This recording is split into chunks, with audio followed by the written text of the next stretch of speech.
Hi guys, back with me again in this channel. On today's tutorial, I'm gonna show you how you can easily update your CapCut PC into the newest version. So you just need to open the CapCut PC apps on your phone. Sorry, I mean on your computer, and there will be a pop-up question to update. But if there is no pop-up, you can just click on the settings at the top, and in here at the bottom under in the version there will be a notif to update the app, so just click on this.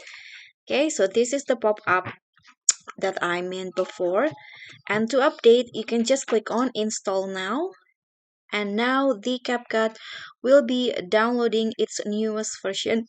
Then you can just wait until it finishes.